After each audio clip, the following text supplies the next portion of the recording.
Welcome to the Voice of Florida Architecture. I'm your host, Rhonda Hammond, AIA. We are continuing our local component series where we introduce the component leaders and share how they are communicating the value architects bring through the built environment within their community and their membership. In today's episode, we have the leaders of AIA Orlando. Please welcome the current president, Alex Strawn, AIA, and Lindsay Perez, AIA, their president-elect. Again, welcome and thank you for being here. We're happy to be invited. Thanks for having us. Yeah, thank you for having us. I've been really excited about this episode for a couple reasons. First, that it's the first large component that we've interviewed. There are different dynamics. And the other reason is that, Alex, if you will recall, when we talked during Legislative Day, your enthusiasm was absolutely infectious. And you've got so many things going on and you're so excited about your presidency. So I was really looking forward to this. Kind words. I really appreciate it. We are excited.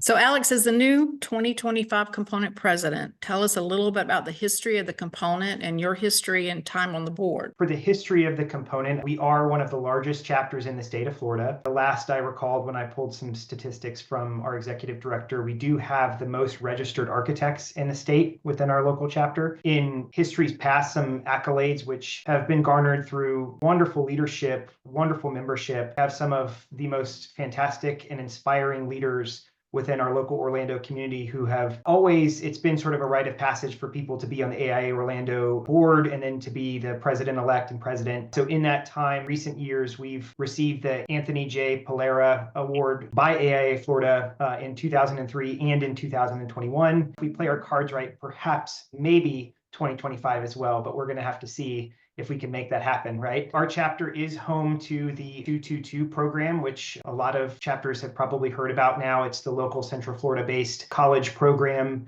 which is a partnership between Valencia, UCF, and UF City Lab. It is one of our crown jewels here in Orlando. It is worth noting that several prominent AIA Orlando members have been integral in that program's success, both in establishing it and seeing it to be what it is today. Just to give you, as you had asked, to follow up a history about my time on the board, because people that are listening to this may not have met me before, I'd like to give a little bit of just a background for me. I did graduate from the local 222 program in 2018, receiving my master's from UF City Lab. During that time, I did participate in the Young Architects Forum here locally in Orlando. I helped host and plan some of their signature programs, including the several years worth of the Next event, which is a really fun thing that we're going to have this year as well. The Affordable Housing Design Charrette that we had hosted that was in collaboration with Orange County. And then finally I even worked with a small group of people to develop a submission on that charrette for the AIA National Film Challenge, which was really exciting. That was a fun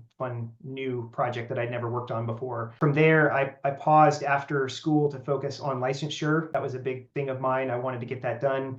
So I did receive my licensure in 2021, which took me approximately 2 years to complete, considering testing centers were closed for about 10 months during COVID. From there, I taught lower division studios at Valencia from fall 2021 to spring 2024, which, funny story. So I passed my last exam on the first day that I was teaching at Valencia. So I rolled in happy as all get out, and the students were kind of wondering like why I was so happy. And I was like, well, you guys as my students would have had either a really good day or a really bad day. And it just so happens to be a really good day that I passed my last one, right? That was pretty fantastic. Finally, when I finished that, during that time, I was the director at large for AIA Orlando before being nominated to president-elect in 2023. I spent this last year really assessing what is needed to be done to tangibly improve our chapter. And I've had wonderful people like Lindsay who have been a part of that process with me. And we are ready to roll up our sleeves and get to work. Now, Alex, you're somewhat of an anomaly because you have a celebrity, an honored celebrity parent. They hold a very important place in AIA Florida's history. Would you like to share? Yeah. And I always, it's so funny the way this stuff works. So in professional settings, I always refer to her as Deborah Lepton. But then when I'm with Lindsay and people who know her, it's weird because I don't call her mom, which is is a different thing. But yes, my mother is Deborah Lepton, Florida president in 1999. She was the first woman president for AIA Florida. She is a fellow, which is, fantastic. And she has been my partner in crime and consigliere to no end as I've been making my way through this process. So, it's really been a great point of connection for us as adults now that we've really come close, because it's just something that we each hold so dear to be of service to our profession. And she is just such a wealth of knowledge for me. So I really appreciate her. I love her to death. Everyone that knows her loves her. I really appreciate having her in my corner unconditionally. I've only met her a few times and been able to speak with her a couple times, but she's just an incredibly intelligent, warm, welcoming person. And it's just incredible legacy that your family is putting together. That's a part of AIA Florida. So I wanted everybody to be able to share in that. I try to live up to the big shoes, So, She's also a celebrity in my household too. Yeah. She's blazed a trail for all of us. The very first female AIA Florida president. That's phenomenal. So, Lindsay, you and I met on the state board when I came on as a vice president. You had already been there a while. So tell us a little bit about your time on the board. Yeah, I would say I moved to Florida back in 2010, and I had already been a member of the AIA Kansas City community, a recent graduate of their Pillars leadership program, and a founding member of Women in Design Kansas City. So I was heavily actively involved. I was like, all right, I got to get involved in AIA Orlando. So pretty much from day one, I think even before I moved, I got to go to the design awards and I started asking, is there a women in design committee? And they're like, no. And so it took a little convincing that women in architecture would be an important committee to have in our community. While I was waiting for that board approval, I was heavily involved in YAF, commonly referred to here as YAF. In the Midwest, we say it different. And so I got to serve on the AIA Orlando board as that representative in 2011. And then finally, Women in Architecture in Orlando came about in 2011 as well. But after I had my first child in 2012, I became more involved at the state level through committees, because I feel like it's a great way to stay connected when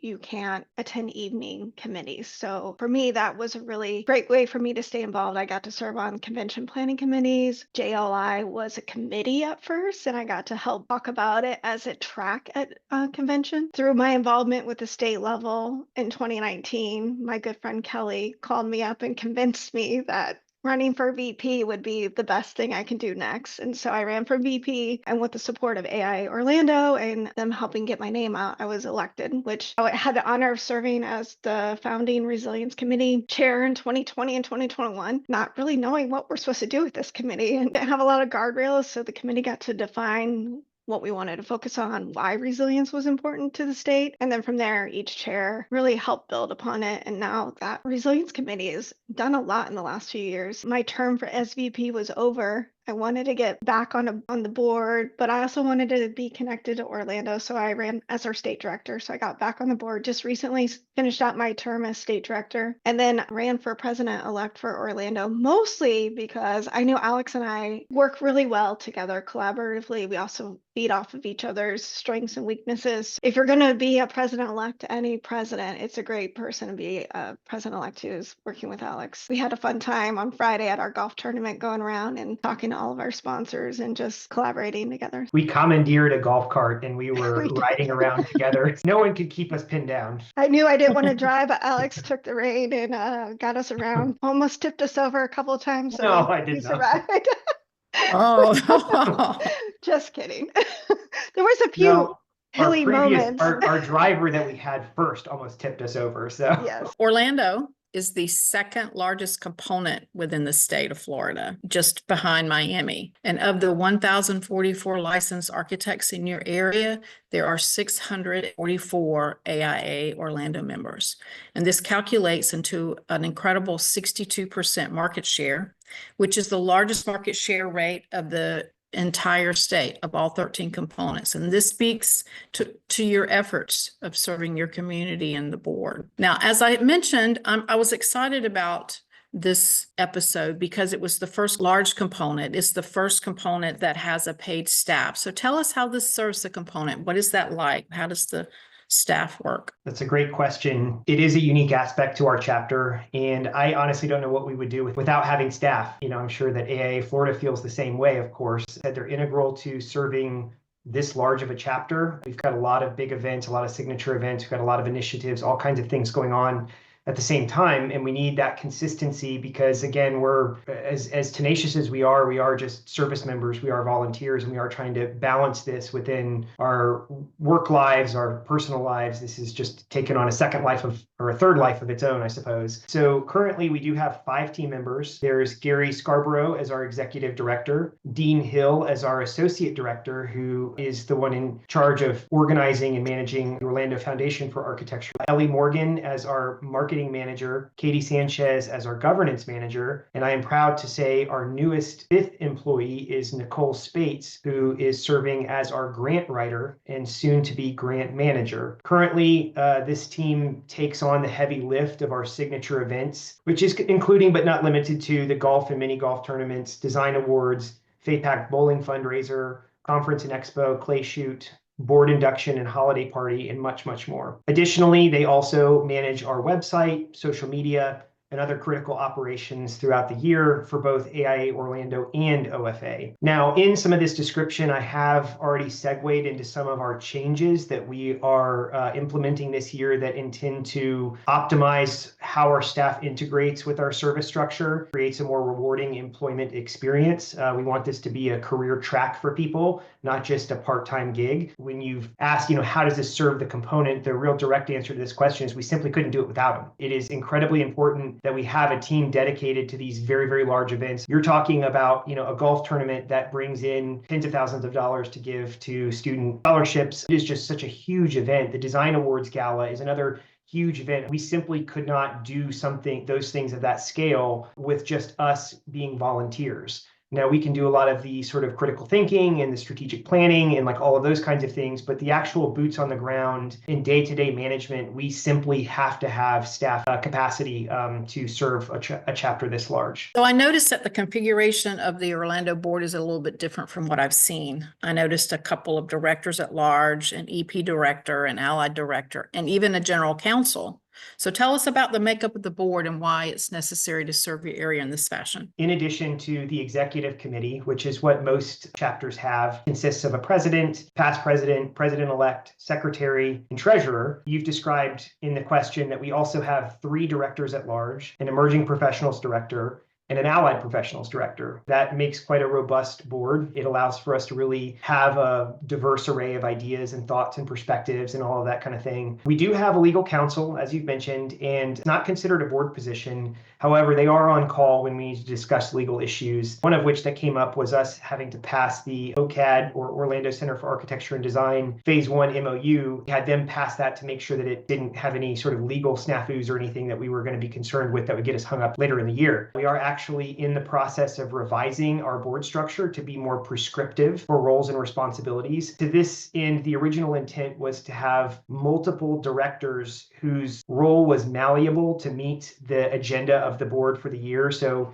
these directors at large there'd be enough of them and they would have enough bandwidth to be able to kind of do whatever the initiatives were for the year. What we found is there's a sense of a lack of direction and practical application where they don't really have ownership of anything and they just end up voting at the board meetings, but not really having something that they can call their own. And that's left people with a lack of satisfaction that we're looking to improve this year. We really like the concept of having this idea of very prescriptive roles of like an emerging professionals and allied professionals director, which are responsible for important demographics that warranted representation at the board level. We would like to continue with that concept and have decided to double down on it in this pivotal year of growth. Just to give you a broad understanding of sort of how we're thinking about that, we've consolidated and regrouped our committees into the following. We basically have 3 groups or 3 bubbles, if you will. There's demographics, events, and initiatives. Demographics, for example, would contain the Young Architects Forum, allied professionals, Academic Alliance, Women in Architecture, basically any committees that actually serve a demographic population of our membership. We would then have events, which consists of golf and mini golf, design awards, and conference and expo. They're the big signature items that we have throughout the year. And then finally, initiatives, things that are not serving a demographic, they're not an event, they really are agendas that we're pushing forward. They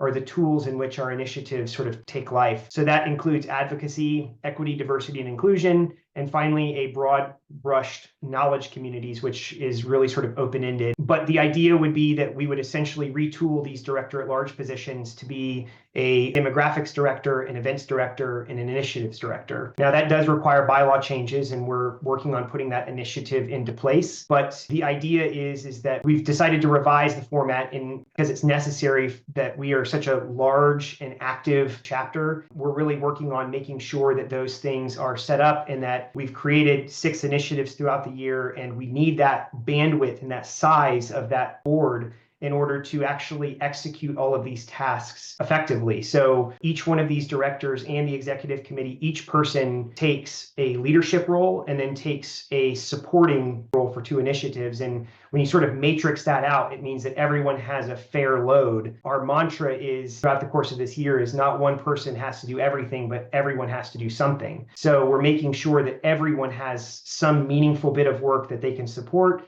and that they can also call their own. And they'll be responsible for delivering that by the end of the year. Florida hosted Legislative Day in Tallahassee, and AIA Orlando has always been very active. Tell us how AIA Orlando supports the advocacy efforts in Tallahassee. Not to toot our own horn here, but we knocked it out of the park for Legislative Day this year. I repeat, we knocked it out of the park. So in recent years, AIA Orlando has purchased a charter bus to send people up to Tallahassee to participate in this event. It is my pleasure to announce that our chapter had over 40 in attendance, 20 of which being students, both of which are records for AIA Orlando. So we are super thrilled about hitting that benchmark. To accomplish this, we reached out directly to firms, encouraging them to send representatives and ask them that they cover both the representatives' time and their hotel stay. We think that that's incredibly important. These issues directly affect our firm's business practice, and they should have a seat at the table. I would like to shout out DLR Group, Wolpert, Hunt & Brady, BBM Structural, CPH, HKS, DeAngelis Diamond, Barker Design,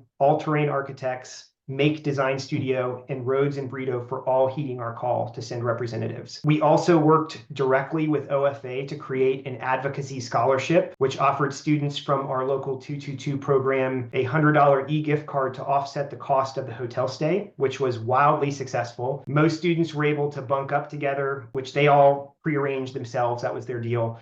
With 2 beds, of course, which made their hotel rooms free, and it even gave them a little bit of money to get food on the trip, which was pretty nice. We are actively building these practices into our budget and procedural plans to keep the momentum going for years to come. We don't want these successes to just fall flat on their face after Lindsay and I are gone. It is crucial to share that this takes work. We had to roll up our sleeves and get it done. I mean, I was sending out emails every, half an hour for the month of January trying to get people to show up. It was like after every meeting, after every sync in Revit, after everything that I did, I was sending out another email and following up. And I mean, it was not just me, it was a we effort, right? So there were several people that were making this happen, but it requires a team effort, it requires work, and I'm sure that that's something that everyone at AIA Florida can relate to. So we were very excited that we were able to be a meaningful participant in the Legislative Day. I think your efforts paid off because we've put a lot of effort into encouraging students to participate and including stipends and then reaching out like you say you did. I have to say we're not that diligent in every half an hour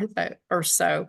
But again, your efforts paid off because of the 200 attendees to Legislative Day. 90 of those were students, which means you were pretty close to bringing half of the students that attended. Your efforts absolutely paid off and made a difference. In fact, one of the students that came with you was one of my best and talented when I was teaching at FAMU, and it was just so happy to see and catch up, and she's doing really well. One other thing that we did with the student outreach, we started last year, but we realized we started it too late. We went and presented in class to students about Legislative Day and why it's so important, why we want them to come with us, and why their voice matters. After that outreach, that's when Alex heard that there was that cost issue for the students to come. And that's when Alex hurried up and reached out to the board, reached out to OFA, and really solved a problem for our students to get over that hurdle for them to come. Just seeing them both at Legislative Day and our golf tournament, you can see that the students want to be involved. They just needed our help to get over some of these hurdles. One other great logistical point to that was in addition to starting earlier and being able to present to them and make sure they understood that they were invited, why it's important for them to come, we also coordinated with the local programs with the actual architectural programs to make sure that they didn't have a critical event at the same time as Legislative Day. So the year before, last year, I guess, they had City Lab had interview days the same day, and people had to make a choice whether they were going to go to interview days and potentially get an internship or to go to Legislative Day. And we made sure this year that we caught that early, and we made sure that we cleared the way so everyone knew. We even had it to where students would be able to use me as a resource if they were having challenges and they needed someone to advocate for them to get some grace in having an assignment turned in late or something like that. I would be happy to reach out to their instructors and make sure that they understood that this was a just cause and that it was definitely something that they should be afforded the opportunity to do. Now, I would be remiss if I didn't mention, I have to give a shout out to Wade Martin for doing this as well. Several of you, I know that I gifted them all to our AIA Florida staff, but we also have our PIN initiative that is on fire right now. We had the coolest Architects Advocate pins that were amazing. People absolutely love them. It's this whole separate little concept that we're doing here at AIA Orlando. We're hoping to create a ripple and bring that out to the whole state. We do have those for sale on our web store at aiaorlando.com. We also gave those to all of our legislators. It was on a piece of cardstock that had a QR code that was brought them to the AIA Florida Legislative Issues webpage, which was fantastic. They're very trendy looking, so I would not be surprised if one day we see one of our representatives rocking it on the floor during legislative issues. We would love to see that happen, but it was definitely something that captured our creativity and our interest and passion in this effort. So that was the first of many, and we were so excited to see it be so well received and just catch fire like that. It was awesome. When I heard what they were, it's like, oh, I want one. But you were so generous. I have mine and I love it. They rock it on the floor. We'll be watching for it. We'll be watching. I'll be zooming in and enhancing the screen. Exactly. They seem to welcome notions that represent who we are. And for instance, the poster we do every year, people will ask for it if you haven't pulled it out to give it to them. But before I move on from that, I want to say that the students, even this year, they just seemed more confident and bold in their sharing because we give the students there an issue to talk to. And, after a while, they are just so confident and speak. And then our representative, Allison Tant in Franklin, Gallup Franklin, has reached back out and talked about how nice it is. They welcome that participation. So it is just an incredible opportunity all the way around, from students to our organization and then representatives that are looking for this. So thank you for the bus and all your efforts there. We are following up. So one thing that was really fantastic was in one of our presentations, we had with Representative Yarkowski, who was fabulous. He regaled us with a lot of stories and conversation and things like that. And letting him talk and letting him speak and share some of what his passions were about, he was talking about how he has, as being in the law enforcement circles, has sort of an investment from a political standpoint in some FDLE crime labs that are going in Lake Nona. And he had asked if we would be able to help facilitate having our organization participate in some type of a meeting with the president of UCF, if he would put it together. And I sent him, he actually sent me his personal cell phone number and told me to get in touch with his aide to set it up. I'm actively working right now to set up a meeting with Representative Yarkowski and the president of UCF, along with the directors of our architectural programs, the president of AIAS, Chase, along with myself and Lindsay and our executive director, whoever the right people are, but to get the right people in the room so we can begin to show our value as an organization. So if this is important to him, we can end up doing, I sort of set it up where perhaps we could do student projects affiliated with this program that he's interested in. We could host it at our soon-to-be Orlando Center for Architecture and Design or at some of our offices and have politicians and law enforcement and people come and really garner exposure for our local chapter. Just because Legislative Day is over doesn't mean that you're done, right? It means that you have to follow it up. And he had opened the door for us to say, hey, look, like opportunity, take it or leave it. Now, it may not turn into anything, but it may turn into something really impactful, right? He gave that to us and we are going to follow it through to its most meaningful conclusion, right? So we'll have more to reveal on that if anything comes of it. We will definitely make sure that we do everything on our end to facilitate. In doing some of my homework, I noticed that you have a staffed foundation. We're going to have the chair of the state's Foundation for Architecture in an episode coming up really soon, but share with us how your foundation was formed and what purpose it serves. The Orlando Foundation for Architecture is similar to the Florida Foundation of Architecture, where its purpose is to promote public awareness of why architecture matters, to help public understand the built environment, advocate for preservation, demonstrate sustainability practices. It also is our arm to offer those scholarships to our architectural 2+2+2 program, and then just promote diversity in the architectural community. It's our 501c3 nonprofit organization, and the staff that you mentioned is shared between AIA Orlando and OFA. By having shared staff, that's also set up the two boards to work a little bit more collaboratively, define boundaries of what is the audience of AIA Orlando membership versus what is the audience of OFA. These two boards have created some really great working relationships, and Alex mentioned a formal MOU for our Center for Architecture we recently signed. So we sign formal relationships, but we also have very collaborative, inviting one another to board meetings, and that's really helped propel the foundation forward. I cannot speak to the history. I remember it was an idea back in 2011 when I was on the board, but I think it solidified sometime in 2015. Generally speaking, the chronology that you're describing is correct. When they had established Legacy 2020, that was a big part of it. The idea was that we wanted to create the foundation to have an outward-facing connection to the community, to really describe and define why design matters to the public. And then to that point, there was a few critical mission items, one of which was to develop and to execute the Orlando Center for Architecture and Design, which at one point was just a vision, just a dream. And, slowly but surely, we've been getting ourselves to a point where that's becoming a reality. So, I'm just more or less echoing what you're saying, but that's my recollection of it. Now, I don't have the specific dates or anything. What's interesting, Rhonda, is that the general public can have a membership of OFA. We also try to encourage our architecture AIA Orlando members to elect the OFA membership during their annual renewal, so that we're really trying to support just not only our own Foundation for Architecture as AIA members, but we also are trying to encourage the public to become members as well. Have you served on the state's foundation, Lindsay? I did. I represented Orlando. You both have mentioned the Orlando Center for Architecture. Tell us what that is. Oh, you are now getting into the fun stuff. So we really, really like it. So the Orlando Center for Architecture and Design, or OCAD, is a long-standing vision of our chapter, and that is essentially to have a central hub for our professional organizations' activities as well as outreach to our community at large. Again, this was one of the foundational mission objectives of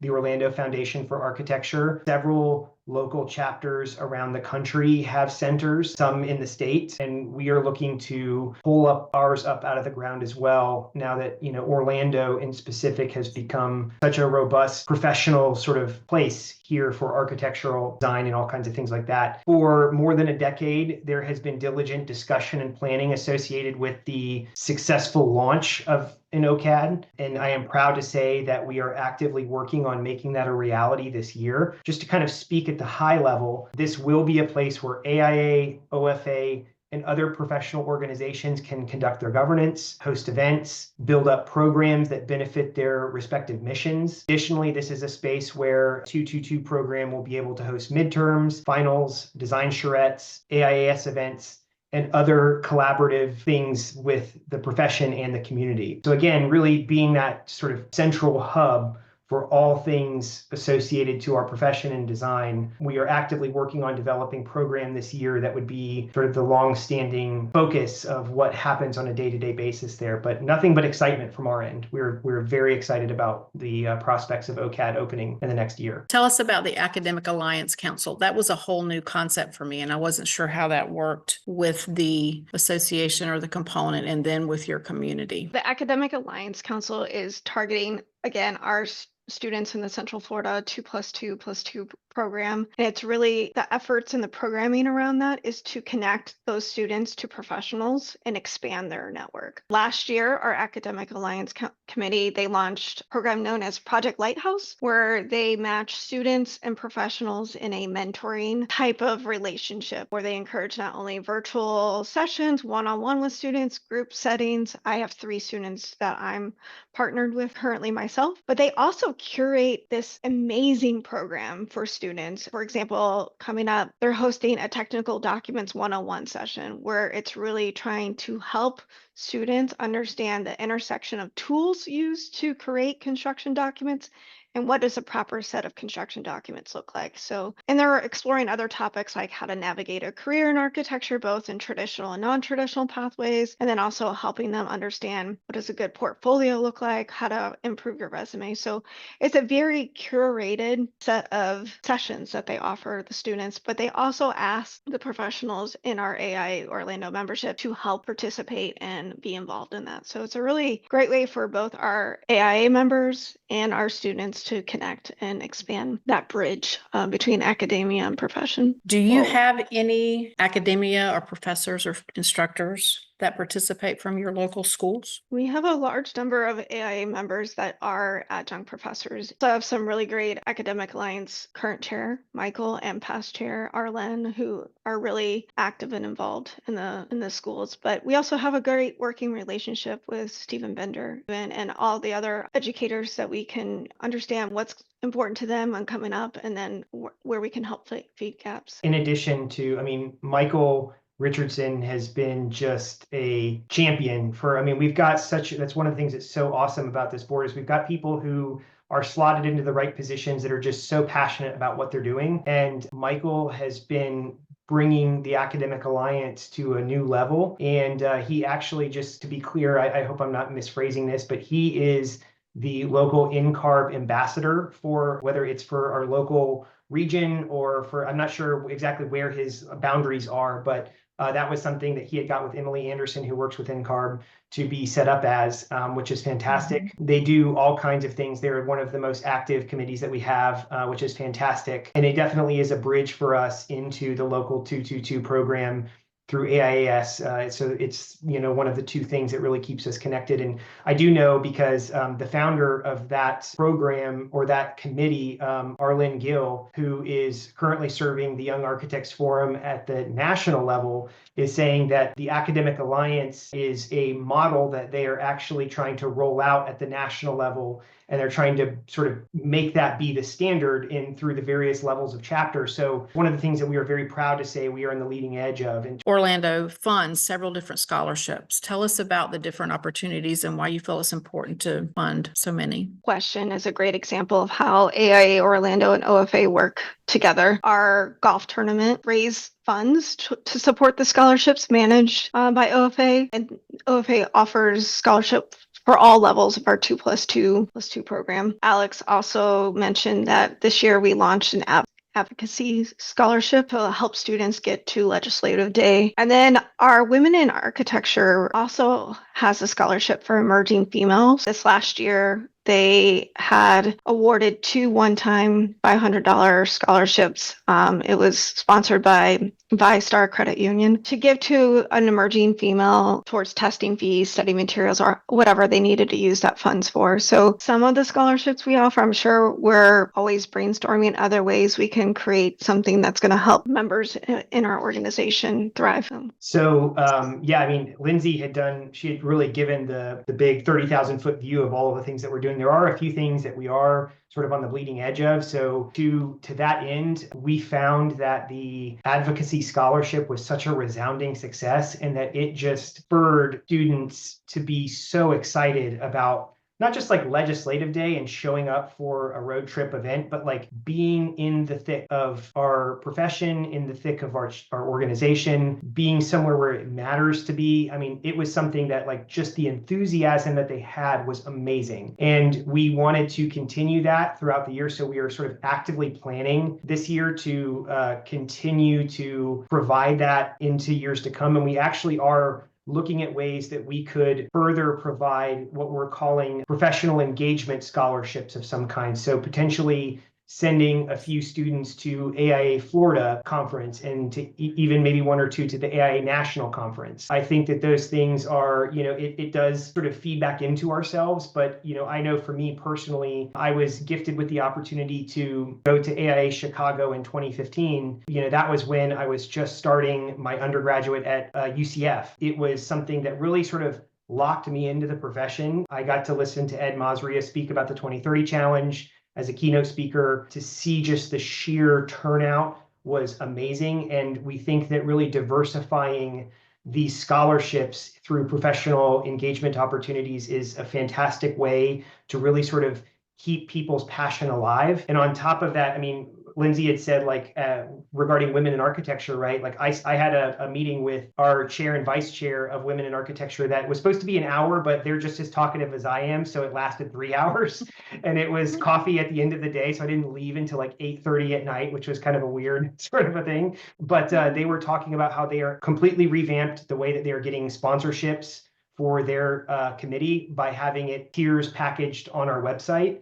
People have registered in advance for that, and that's given them the money to even consider sending some of their leadership people to women's leadership summits, to women's leadership events that are not something here local, like flying somebody out to go somewhere big, right? And that's becoming something that they are looking to sort of repeat on an annual basis as a part of their chair and vice chair opportunities that you accept when you accept the position. So through and through, from committees up to our local board, up to our students, I mean, we are trying to find ways to continuously provide those professional opportunities to people, and we're very excited about doing it. So tell us a little bit about the golf tournament. We just had our 36th annual golf tournament last Friday, and boy, was it a hit. We did a great job, fantastic turnout. The weather couldn't have been greater, I'll tell you that. I wish we had metrics to share with you, but because it was literally on Friday, we just haven't compiled those things yet. So we're still kind of working on it. This year it was at the Eagle Creek Golf Club in Lake Nona, and it was a luau themed, which is kind of fun. Everybody showed up in their sort of hula outfits and other, accoutrements that were, indicative of what a luau is all about, right? It was a great opportunity, obviously, for architects, consultants, manufacturers, and everyone in between to get out on the green and smell the fresh air. Definitely a great way, to cruise around and have fun on a Friday. This is a big driver for our scholarships.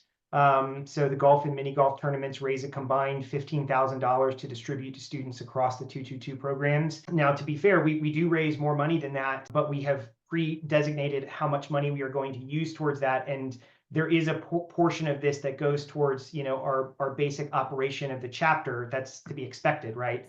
But it definitely, the lion's share of it goes to the scholarships. From there, as I mentioned, we are looking to sort of retool some of these things for years to come, so we can provide more of a diverse spectrum of scholarships and giving back. So it's not just about paying for students' tuition or a portion thereof, but also providing professional engagement opportunities as well. So, it's a lot of fun. It's great work. We definitely are very appreciative of all of our people. We know that, Lindsay and I, we had driven around to all of our vendors and sponsors that we were calling them tea parties, so TEE, not TEA. And they would have a tent at the holes, and Lindsay and I would go screeching around through there and would stop by and take a photo with them and spend about 15-20 minutes talking to them, asking, how they are, what we can do to, improve their experience, whether it's, for the students, whether it's our people golfing, or whether it's the vendors who are there, sponsoring things. Like everyone there is equally as important. And our board's motto is that we want everyone, no matter what you're coming there for, to have a great experience and have a great time and to have it be worth it. So we feel like this year we really hit that out of the park as well. So Lindsay, I wasn't aware that you were there on the ground when the Women in Architecture program got started in Orlando. Can you tell us a little bit about the progress it's made? Yeah, well, I would say our roots for our Women in Architecture Orlando date back to the 80s. We've had a strong contingent of women architects that had more informal groups and meetings and things like that. But the way our Women in Architecture Committee is today, it was re-energized back in May of 2011. And throughout 2011, we really hosted networking events where we would just see have women come out and we would come together as one. We would also see what is the sort of support women in architecture were seeking. And we didn't really formalize the structure.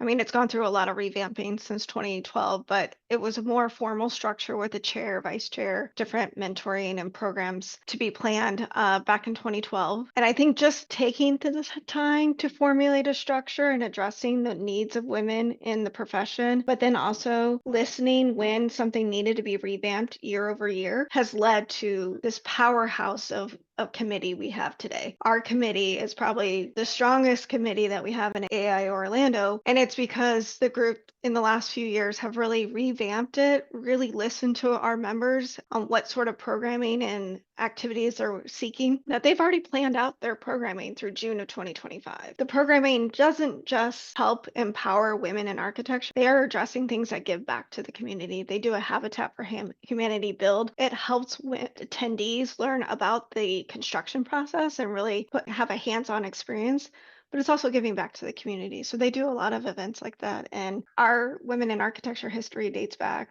a long time.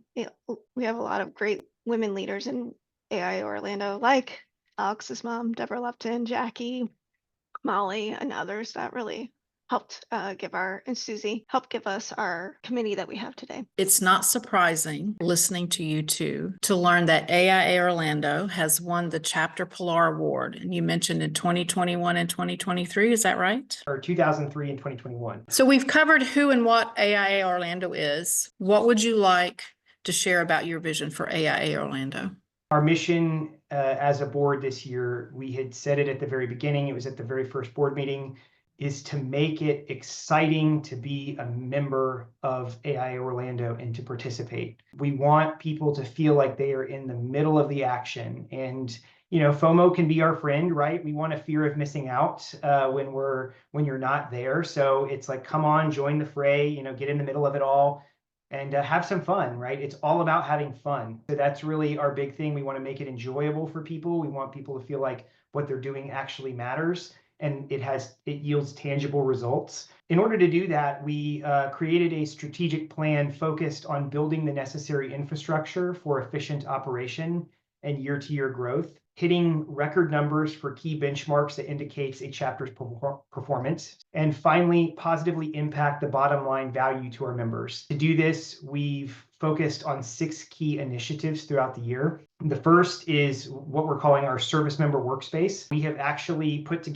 we spent a good portion of last year putting together a package for how to purchase a Google Workspace business membership. And we've gone ahead and we've onboarded all of those accounts. We're starting to populate our Drive folders and everything. All the best practices that you would expect from a business, we are looking to implement here. It's a long time coming and it's finally time that we do this. Our goal is to create the opportunity for year-to-year growth, to have a repository of tools and documentation and other kinds of things that will allow for us to not reinvent the wheel. We've seen several different committees and board members and boards and other groups and subgroups create these sort of one-off things themselves. In order for those to truly stick, the chapter needs to host it. So we are looking to do that. This has offered us, even right now, chapter emails for continuity. So all of us have emails. It's not just the few, executive committee members. Each of the committees have their own emails. It allows for us to have collaborative tools such as a shared calendar, documents, Drive, like all kinds of things that are necessary for us to really be productive and effective. The next one is the bylaw and policy review.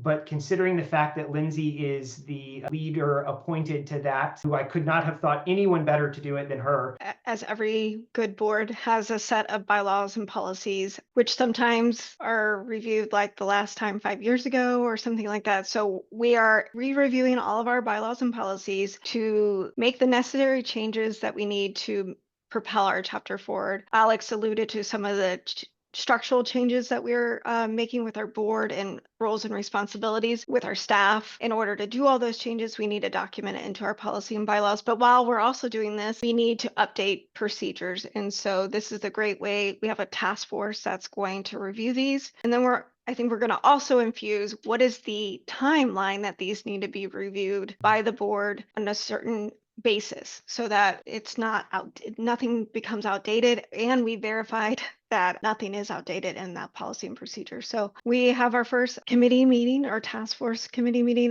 coming up on March 7th, where we're hoping to review our first set of policies, tackling 2 at a time, and then we'll bring it to the board for voting, making sure that we're keeping up to date with all these things that the board needs to do. The next is our social media program. So, for a organization that really thrives on membership and on attendance at events and other things like that, social media is the preferred medium to communicate to the membership. What we are first doing is have a comprehensive peer review of both the AIA Orlando and OFA websites. So they're going to go tab by tab, link by link, submission by submission, and figure out what works, what doesn't, what's inaccessible, provide a comprehensive list to our marketing manager, Ellie, to implement on both of our websites. We are then going to establish a workflow for our social media. So that's going to essentially go from the service members who are voluntary creating the content, leading to our staff marketing manager to put those things together using pre-made templates and other things like that. And then finally being handed off to a social media consultant, which is a new thing that we are actually looking to implement. We have budgeted for a social media consultant for both AIA Orlando and OFA starting in July this year.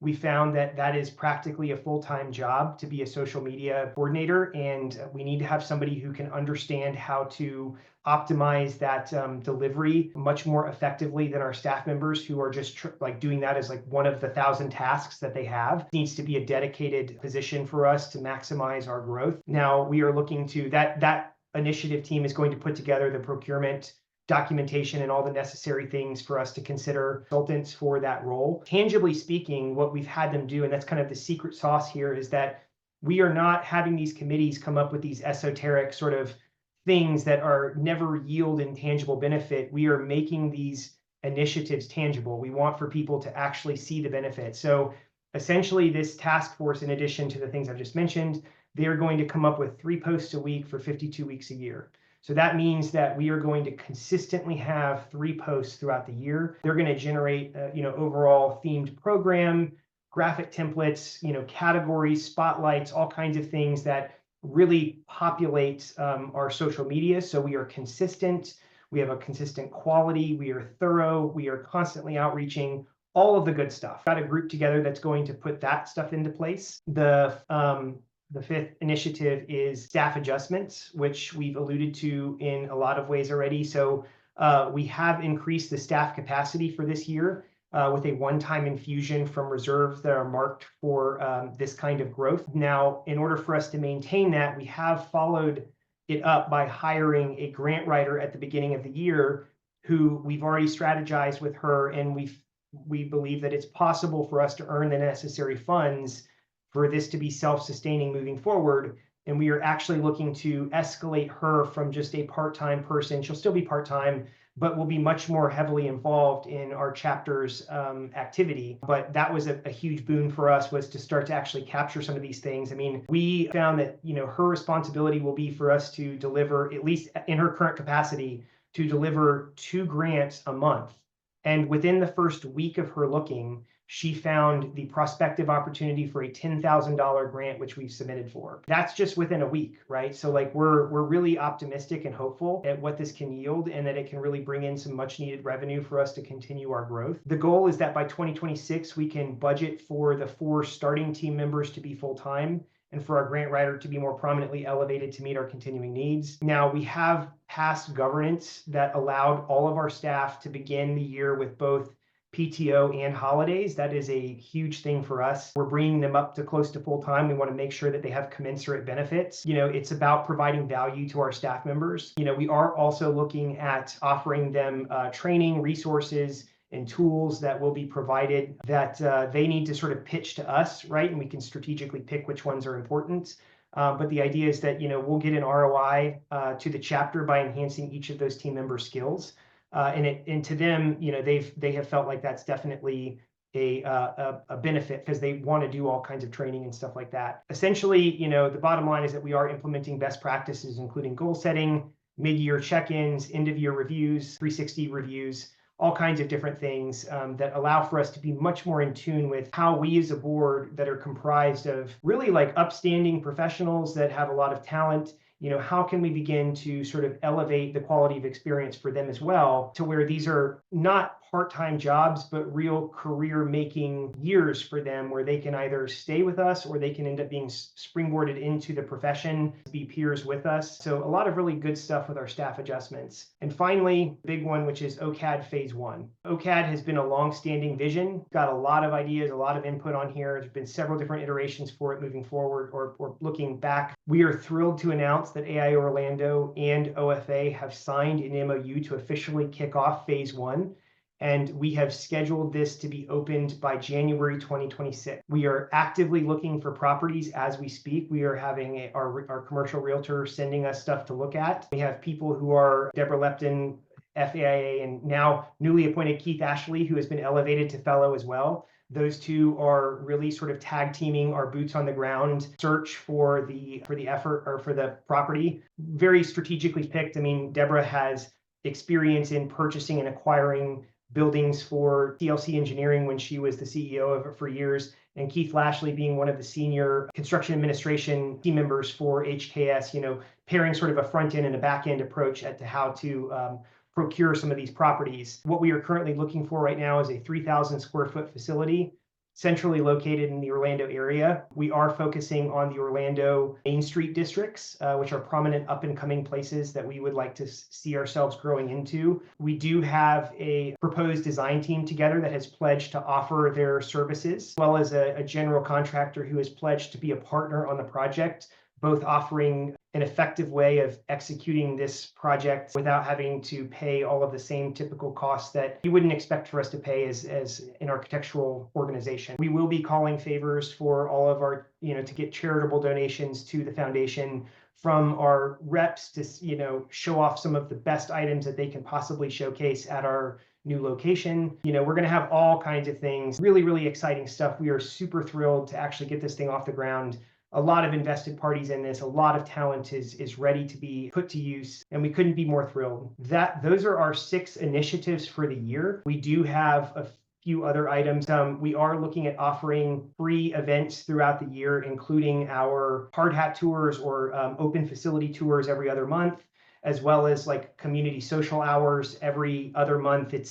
We're not quite there yet. It's taking a little bit of time for us to get them off the ground because we're doing so much at one time. Really fantastic stuff. I think we went straight from bylaws to social media and skipping over Oh my goodness, I cannot believe I forgot that. as your 6 initiatives. So there you My go. six, Please okay. go ahead. Well, I am glad that you mentioned that because I was questioning whether I should share our trade secrets for this because it is an active competition time. Maybe you could just say that we have a laser focus on that because it's important. The secret was out, but we're coming for the title this year. So I think that everybody who's been winning before should really be on top of their game because we are coming for it. We're not going to talk about how we're going to do it. We have a game plan together. We look forward to getting our name on that coveted trophy that's in AIA Florida's headquarters. So thank you, Alex, for sharing your initiatives. It's very exciting, and people can hear his enthusiasm and why I was so caught up in it. Everything that you talked about will have a tremendous impact on this component.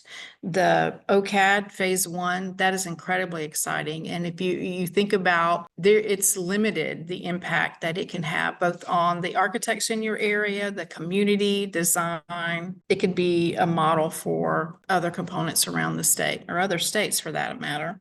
So thank you for sharing your vision for the component. I want to ask Lindsay one more. You've been active at the local component level and have been an integral part of the state board as long as I've been there. And your work on the resiliency committee has led up to AIA Florida submitting to the appendices of the upcoming building code. Why do you think it's important to be a part of AIA? I believe I have many, many answers for this, but I'm going to try to be succinct. I think it's important to be part of AIA because as architects, we try to design a space, a community, a world in which we want to improve and leave better off than when we found it. And I think that's the exact reason why members who are involved and who are excitedly involved in AIA, whether it be their local component or Florida, because we're moving something forward together. There's opportunity to move and improve things at firms, but when you come together as an association, I think your impact is just greater. And I think the resiliency committee, for example, the collaborative efforts of all the people have come together to work on that appendices. It's just amazing. I've learned so much from that group. I thought I knew some stuff, but apparently I knew, like, the group that got to work on that, there was so many amazing minds. And I don't know how many iterations and edits it went through, but it is a collective piece of work that we could all be proud of. There's many examples of that across all of our components in the state where we can just improve ourselves as professionals, but also improve the communities that we're serving. And I just think that's really why you get involved in volunteerism to begin with, and certainly why I love being a part of AIA. Well, thank you so much. So AIA Orlando is a member-focused, value-infused powerhouse. It makes me want to move to Orlando and be a part of all the activities and enthusiasm and creativity and focus. So Alex, I can't wait to see how the year unfolds with you. I very much look forward to seeing where you take it. If someone wanted to participate or be on a committee or be a part of your vision, how would they get in touch with you? You could reach me directly at president@aiaorlando.com, or you could reach out to our website at www.aiaorlando.com. You could reach out at any place. We'll be happy to get you in. One last point to mention is that even if you've never participated before, you're actually the exact people that we are looking for. This one of the secret ingredients to being so successful this year for us that we've invested heavily into is to get a mass turnout of new people that have never participated, instead of tapping the same people for yet another year, which we always want that experience, right? But we've got like 20 to 25 new people on committees who have never participated just by doing a mass outreach and recruitment. So here, if you're listening, if you are a little shy, you haven't done this before, we want you. Please reach out, and you're in the Orlando area. There will be a place for you where your passion can put to use and you can see something come of it. Thank you both, Lindsay and Alex. Thank you for sharing about this incredible component in AIA Orlando. Thank you for listening. We welcome you to stay tuned as we continue our component series and introduce the members of the Board of Architecture and Interior Design. You can find us wherever you stream your podcasts. This is Rhonda Hammond, AIA, your host, and thank you for listening to this episode of The Voice of Florida Architecture.